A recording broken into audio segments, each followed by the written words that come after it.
There is no shortage of Mad Max ripoffs, some watchable and some less so. But today, we are focusing only on the ones that gave the formula one obvious upgrade: Wasteland babes.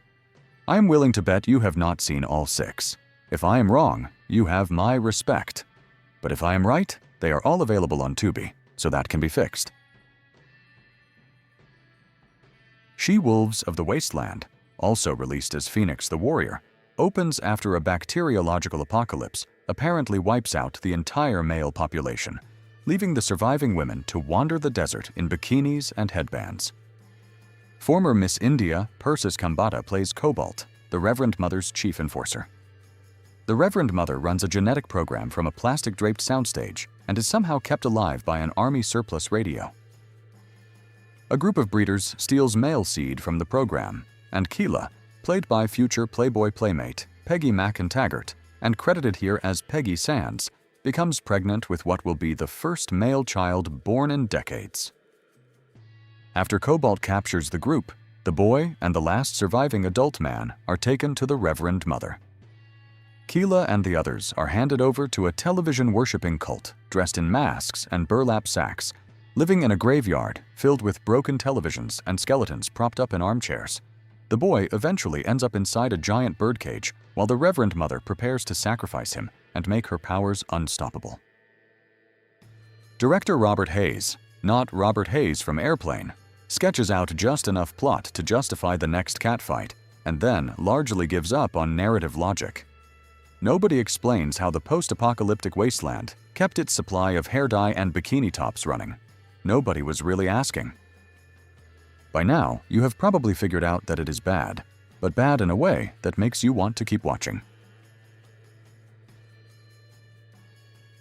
America 3000 comes from Cannon Films, the Menahem Golan and Yoram Globus operation that spent the 80s giving Chuck Norris an entire career and occasionally throwing money at something deranged. This was one of those times. 900 years after the Great Nuke, women run everything and keep men around as breeders or slaves, calling them pluguts for short. A group of men escapes one of these settlements, sets up its own camp, and eventually begins fighting back against the women. Their leader discovers an old presidential bunker and returns wearing a contamination suit and carrying a ghetto blaster. He uses the equipment to present himself as the mythical president, whose return is supposed to reunite humanity. One of the more interesting parts is the language. Everyone speaks a decayed, half-recognizable version of English, invokes the Red Cross as a kind of prayer, and uses expressions like hot plastic. It is one of the few post-apocalyptic films that tries to imagine what English might sound like 9 centuries from now, instead of simply having everyone speak normally while wearing leather jackets. Much of the film was shot in Israel, and it later received a limited regional theatrical release before reaching home video. The most recognizable name in the cast is Laureen Landon, who plays the leader of the women. She later burned her personal VHS copy of the film on camera in Electric Boogaloo, a documentary about the rise and fall of Cannon Films.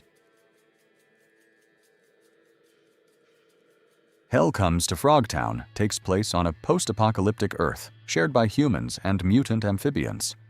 Nuclear fallout has left most people infertile, so when the government discovers that womanizing drifter Sam Hell, played by Roddy Piper, still has functioning sperm, it takes protective custody of his genitals and plans to use him to impregnate a group of fertile women. There is just one small problem. The women have been kidnapped and taken to Frogtown, where they are being held by a community of mutant frog people.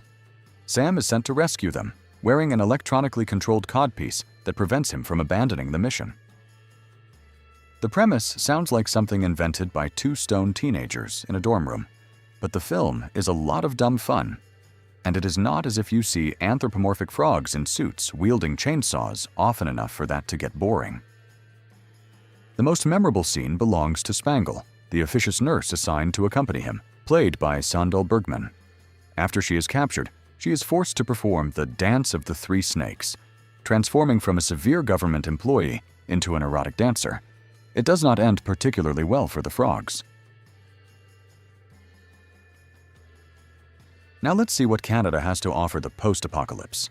Empire of Ash takes place in 2050 with Canadian forests standing in for the ruined world and New Idaho serving as one of the last safe settlements. Civilization has collapsed after a nuclear war, and a blood disease remains one of the greatest threats to the survivors. The infected survive by draining blood and bone marrow from the healthy under the rule of a preacher called the Great Shepherd. His armed collectors are officially known as leukocyte acquisitors for remission of disease. Lard, in other words. I'm not making that up. Danielle, played by Melanie Kilgore, is an armed survivor whose younger sister is kidnapped for sacrifice. Opposing her is Balka, the cult's second-in-command, whose hair and outfit bring Tina Turner in Beyond Thunderdome to mind. Around them are cheap modified vehicles, the same extras visibly dying more than once, and Rocket Man, who fires explosives from a gigantic helmet. My favorite fact is that Empire of Ash was also released as Empire of Ash 2, despite being exactly the same movie. A real sequel, Empire of Ash 3, did eventually follow in 1989, bringing Danielle back, recasting Balka, and adding even more gratuitous nudity.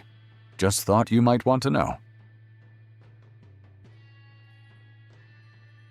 Land of Doom takes place long after the final war in a rocky wasteland played by the considerably less apocalyptic country of Turkey. A gang of motorcycle marauders attacks a peaceful settlement, but Harmony, played by Deborah Renard, manages to escape. Armed with a crossbow and understandably suspicious of every man she meets, Harmony finds Anderson, a wounded fighter searching for a rumored safe haven where civilization may still exist.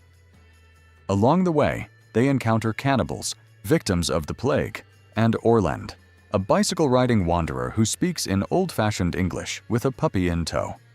And because one borrowed idea is never enough, a group of helpful little people who look suspiciously like Jawas shows up later. To be fair, parts of it are rather dull. But if you have a weakness for post-apocalyptic cinema, you will probably find something here to appreciate.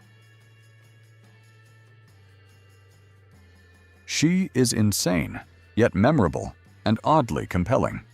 The story opens 23 years after something known as the Cancellation and follows 3 traveling merchants, Tom, his friend Dick, and Tom's sister Hari.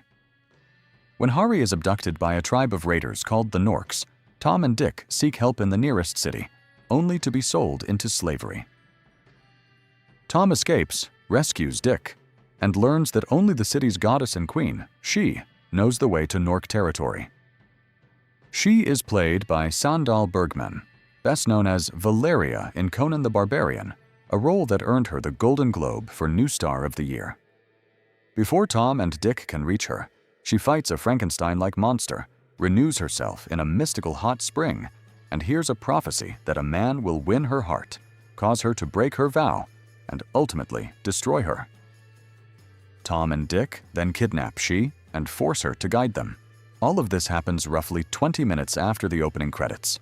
Their first stop brings them face to face with chainsaw-wielding mummy men, but She's right-hand woman, Shanda, arrives to rescue them. She then decides to continue the journey willingly. Later encounters include a mad scientist dressed like Mozart and his tutu-wearing assistant. It is hard not to suspect that director Avi Nasher simply used every costume and prop he could find and wrote the script around them.